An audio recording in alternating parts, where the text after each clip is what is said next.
Salut, salut chers fidèles abonnés de cette chaîne, j'espère que vous allez tous bien. Bon début de semaine à tout le monde. Dans cette vidéo, nous allons parler de Floku Unu, la tendance du moment. Chaque tendance a ses effets néfastes. Vous allez comprendre pourquoi dans cette vidéo.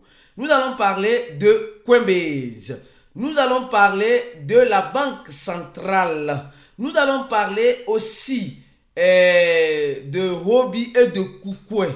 Nous allons parler malheureusement de ce qui est entré ou ce qui est arrivé avec la blockchain de Solana. Alors donc, si vous n'êtes pas encore un fidèle abonné à cette chaîne, prenez l'agréable de vous abonner et une fois de plus, activez la cloche de notification pour ne rater aucune de nos prochaines vidéos que nous ferons comme celle-ci. Car sur cette chaîne, nous venons vous apporter l'information en temps réel dans cet écosystème de la crypto-monnaie pour être à l'actualité, pour avoir l'actualité au bon moment, afin de prendre les bonnes décisions qui vous semblent intéressantes selon vos investissements dans cet écosystème.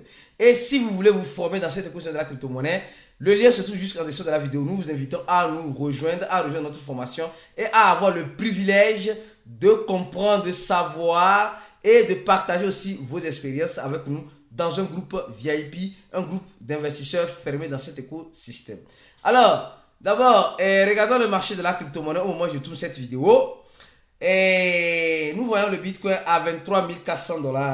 Le Bitcoin qui tente à redescendre en dessous de 23 000 $, mais qui peine à remonter au-dessus de 24 000 $.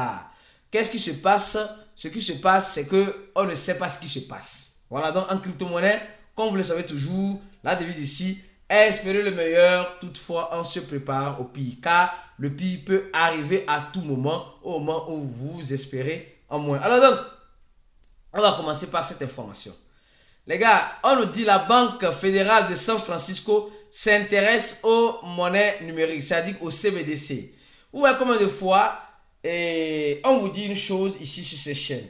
Les mêmes personnes qui sont en train de vouloir donner les coups secs, des coups de bâton dans notre écosystème, c'est les mêmes personnes qui veulent, parce qu'ils savent qu'ils sont arrivés trop tard dans un monde déjà trop vieux. Alors pour compenser ce retard-là, ils vont essayer de nous retarder ensemble, en nous je peux dire en quelque sorte, en imposant la régulation. Et dans cette régulation, pour un début, aucune régulation à ses débuts n'est facile, ou aucune révolution à ses débuts n'est rose. Il faut travailler dur et fort, faire comprendre aux régulateurs. Ce qui est marrant, je sais très bien que c'est de la comédie. Les régulateurs comprennent mieux les crypto-monnaies que nous. Mais ils font semblant de ne pas comprendre pour mettre les barrières momentanément. Et après maintenant, ils vont effrayer les esprits faibles. Après avoir effrayé les esprits faibles qui vont laisser le navire, ils vont se positionner et après on dit ah oui, maintenant on comprend mieux votre écosystème des crypto-monnaies, surtout la thème de la blockchain. Et là on veut l'adopter. Et là c'est les mêmes personnes, les esprits faibles dans cet écosystème qui auront abandonné le navire, vont revenir, dire ah oui, si les régulateurs commencent pas dans le feu vert, ça veut dire c'est intéressant, et vont courir maintenant pour acheter. Et les régulateurs vont les vendre ce qu'ils avaient déjà acheté quand ils étaient en train de faire le soi-disant semblant. Ah oui, ce que je viens de dire tout à l'heure là, j'ai dit beaucoup de choses dans cette courte phrase. Ou voilà. Alors donc, on dit simplement que l'État de San Francisco, aux États-Unis, est en train de voir clairement que leur banque, s'ils veulent que leur banque avance, ils doivent s'accrocher à cette innovation technologique qu'est la blockchain. Et ils veulent mettre en place une concurrence à la crypto-monnaie qui se retrouvent dans une blockchain, qui sont les CBDC qu'eux-mêmes vont créer. Ils auront leur validateur eux-mêmes en disant que oui, c'est la crypto-monnaie des régulateurs. Et là, bon, les gars, vous savez ce que ça va devenir. Hein? De toute façon, l'original n'est jamais semblable à la photocopie. Surtout dans cet écosystème de la crypto-monnaie. Quand l'original est là et on fait une copie et la copie n'est pas authentique, il y aura toujours des problèmes. Alors, deuxième information, celle-ci. Les gars, c'est pas clair. Franchement, je vous jure que c'est pas clair. On nous dit que Voyager a converti plus de 100 millions de USTC sur les échangeurs entre Coinbase et Voyager. Voyager, c'est c'est une plateforme qui a déclaré faillite, qui a commencé, les problèmes ont commencé, je peux dire, au début quand Luna Terra Classic a eu des problèmes, on n'a pas senti ça, surtout quand FTX qui se préparait ou qui était affilié à voyager a déclaré faillite. Maintenant, qu'est-ce qui s'est passé? Voyager maintenant en ce sens-là n'a plus de force pour continuer, donc elle a aussi déclaré faillite.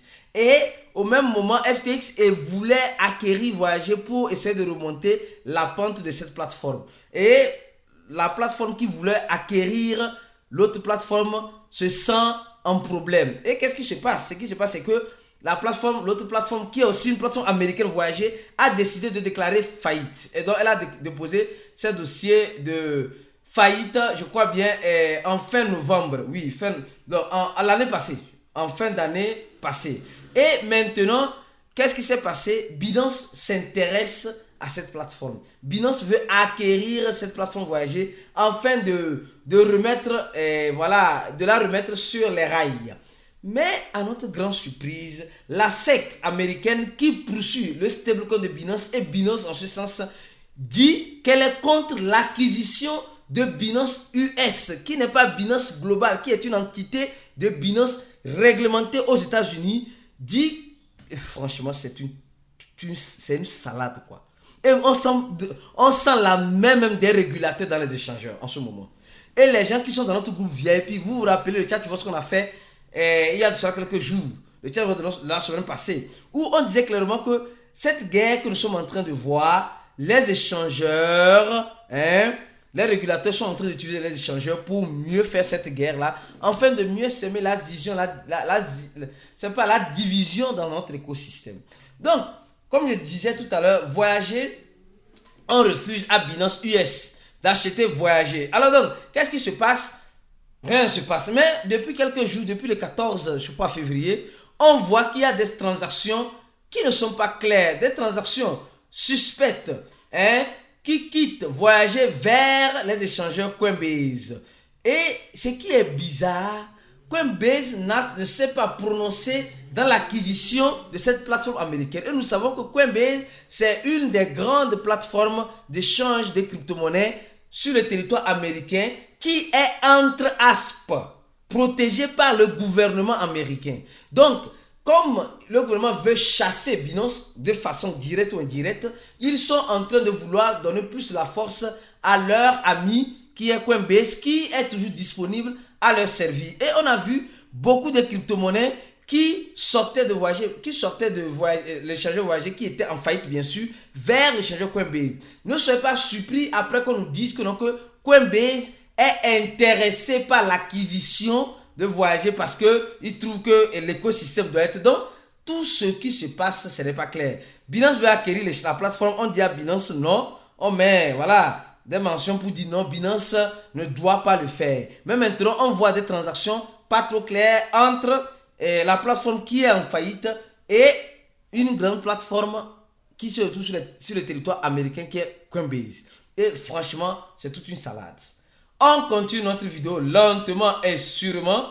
Alors, les gars, comme je vous dis une chose, la guerre avec les régulateurs dans notre écosystème, ils utilisent les échangeurs que nous utilisons pour nous mettre la pression. Dans cet article de Bullbank, qui est une plateforme d'information américaine, oui, qui est mieux réputée pour ces informations en faveur de ceux qui vont avec le gouvernement américain. Donc vous le savez déjà, ils viennent de nous dire ceci, qu'ils ont fait un rapport en disant que les échangeurs que nous tous nous connaissons, Huobi et KuCoin, ces échangeurs crypto, sont en train de permettre, malgré la sanction européenne et américaine, sont en train de permettre aux banques russes d'opérer avec leur plateforme. Mais les gars, c'est un truc de malade.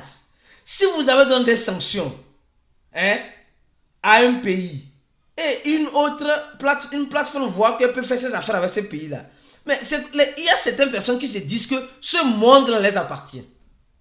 Si tu ne fais pas selon nos conditions, on va te l'éliminer. C'est ce qui se passe. C'est ce qui est en train de se passer. Et ils sont en train de nous dire dans le rapport que non, que Huobi et Koukouen sont en train de, en résumé, sont en train de ne pas respecter les lois que le gouvernement américain et l'Union européenne donnent comme sanction, comme s'ils sont en train de désobéir. Mais le monde n'appartient pas simplement aux Américains, aux Européens, les gars. Non, mais sincèrement, c'est comme si ce monde dans lequel on vit là, c'est uniquement pour les Américains. C'est quand ils disent I, tout le monde doit dire I. Quand ils disent A, tout le monde doit dire A. Quand les Européens disent O, tout le monde doit dire O. Mais ce n'est pas comme cela. La liberté d'expression se trouve où? Dans cette démocratie que ces pays nous sont en train de nous inculquer, sincèrement. Souvent, quand je vois certaines informations, quand je les analyse, ça fait mal.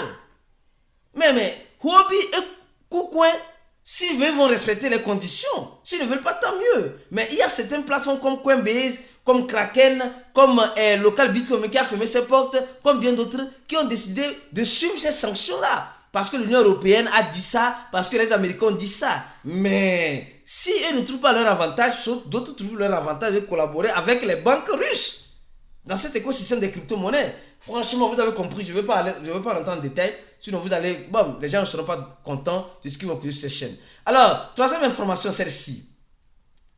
On nous informe encore une fois de plus que Solana que nous tous nous connaissons, oui, Solana a encore un problème de blockchain sur son réseau. Franchement, une minute de silence.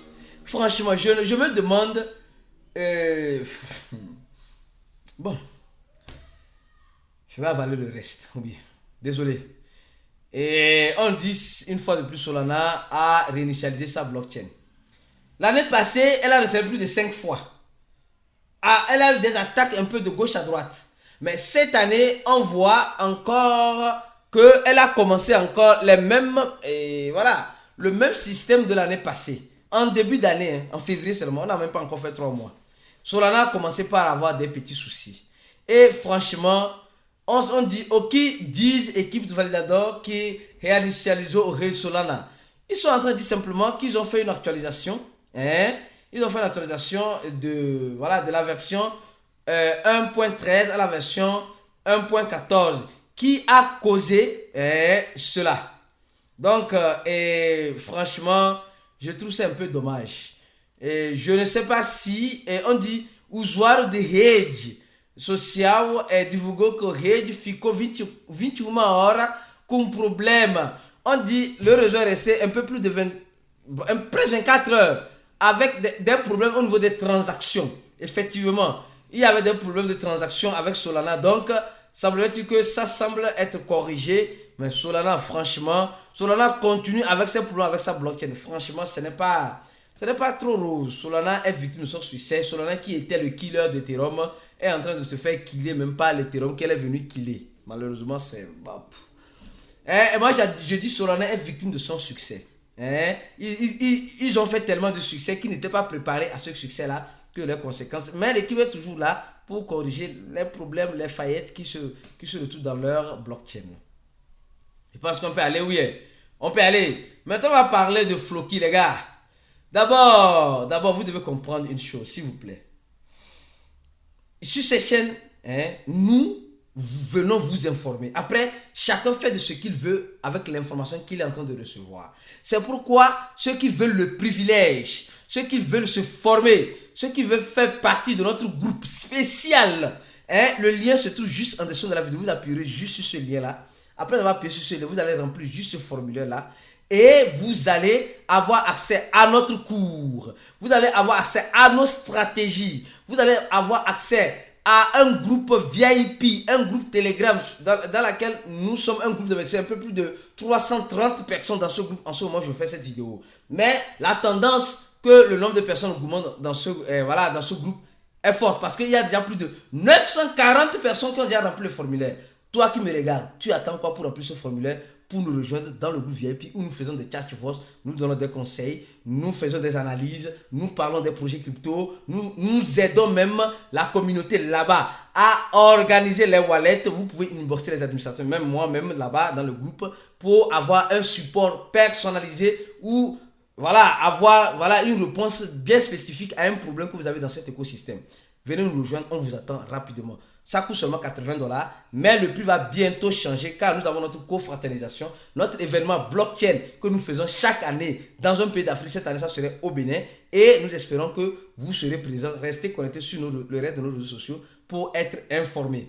Alors donc, Floki, les gars, Floki, on a dit tout à l'heure dans le groupe VIP que, les gars, rappelez-vous de la tendance de Shiba. Quand Shiba était sorti à ses débuts, quand Shiba faisait fureur, qu'est-ce qui se passait? Il y avait des Shiba dans tous les recoins. Il y avait Shiba Ninja, Shiba Elon Musk, Shiba Binance, il y avait Shiba, comment appelle-t-on? Shiba Aristide, il y avait Shiba cliquer pour gagner, il y avait Shiba je ne sais quoi, il y avait les Shiba qui sortaient un peu de partout.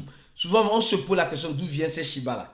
Les gens profitent du FOMO pour créer des crypto-monnaies afin de se faire un peu d'argent. En tout cas, si vous ne savez pas, vous allez tomber dedans. Si vous savez faire, vous allez rentrer, sortir au bon moment. Alors, c'est le même moment, c'est le moment aussi de Floki. En ce moment, depuis que Elon Musk a tweeté Floki, on va parler de ça, on va parler des informations de Floki. Nous sommes en train de voir que les Floki sont en train de naître comme des petits papillons. Comme il y a Floki, regardez, il y a Floki CEO, il y a Floki Musk, Elon Musk, Floki Santa, Floki Shen, Floki Rick, Rock, Floki, il y a plusieurs Floki qui sont. C'est la tendance, c'est le moment de Floki. Cela ne veut pas dire que tous ces Floki que vous êtes en train de voir là vont survivre avec le temps. Attention, tous ces Floki ne vont pas survivre avec le temps. Tellement même, il y a Floki, et il y a Baby Mon Floki, il y a Floki Coq, Adama, il y a Floki Swap, on aura tout vu les gars. Yeah! Bientôt on va voir, je ne veux pas dire n'importe quoi, désolé. Les gens ne seront pas contents de cette vidéo. Donc, vous voyez, donc c'est la tendance actuellement. Beaucoup de Flokis se créent à tout bout vent. Donc, soyez prudents. Les gens qui sont dans le groupe VIP, on vous donne toujours des consignes. Ici, on vous informe. Soyez prudents. Si vous étiez dans le groupe VIP, vous allez écouter l'audio qu'on a envoyé, il y a de cela hier, concernant ces gens de Floki qui sont en train de se créer à tout bout vent. Et aussi, deuxième information sur Floki. Floki, en ce moment, est en train de perfectionner, je sais pas, je peux dire, elle est dans le FOMO, je peux dire en quelque sorte. Et Floki est en train de nous dire dans ce tweet que Floki est dans la tendance. Floki est dans la tendance des crypto-monnaies sur Binance. Oui, Floki est dans la tendance des crypto-monnaies sur Binance. Regardons, on voit Shiba Inu qui est listé sur Floki. Shiba Inu qui est listé sur Binance. Ça, c'est un site de cotation. Et on voit Floki ici. On voit Floki ici qui n'est pas listé sur Binance. Donc, il n'y a pas de trading. Donc, Floki est en train d'attirer l'attention de quoi? Des gens de Binance. Et après, nous avons encore une deuxième image ici. Floki est en première position après Baby Doge. Vous voyez donc, et les deux ne sont pas listés sur Binance. Mais tout le reste là est listé sur Binance. Vous voyez un peu donc. Et au même moment, nous sommes en train de voir que Floki est en train de gagner aussi, comme nous le dit cette information. Vous allez voir que l'équipe de Floki est vraiment active. On dit actuellement é terceiro maior negociação de criptomoedas na bolsa de Gate. Donc on est en train de dire simplement que Floki est en troisième position sur l'échangeur Gate en négociation après le Bitcoin, après l'Ethereum, c'est Floki. Et on est en train de voir que d'autres échangeurs aussi, le volume de négociation ici, volume continuant de négociation, le volume de négociation continue de grandir par rapport à Shiba Inu, par rapport à Dogecoin et sur d'autres échangeurs. Les gars, c'est sérieux ce qui arrive à Floki. En tout cas, et on continue. Nous sommes en train de voir, on dit ici, ils sont en train d'éduquer la communauté en disant New York Token. Tu n'as pas ta clé privée, tu n'as pas tes crypto-monnaies. Pour dire simplement que tes crypto-monnaies sont en sécurité sur un wallet bien sécurisé. Mais les wallets aussi, faites très attention. Nous sommes en train de voir aussi une publicité de Floki ici. Lors de la ligue Je sais c'est quoi, c'est Real de Madrid avec Atlantico. Voyez ici, on nous dit Floki.com. Voilà, Floki est en train Memecoin, DeFi, NFT, voilà, Metaverse, Memecoin. Donc, ils sont en train de maximiser dans la publicité. Vous voyez, non? Ils sont en train, même dans les équipes dans les compétitions de football, ils sont en train de maximiser sur la publicité. Ils sont en train d'attirer l'attention du public. Alors donc, gardez les yeux grands ouverts. Et 20 minutes déjà, je m'arrête là. Venez nous rejoindre dans le groupe VIP, le lien se trouve en dessous de la vidéo. Abonnez-vous si vous n'êtes pas encore un abonné. On se dit à la prochaine vidéo et ciao.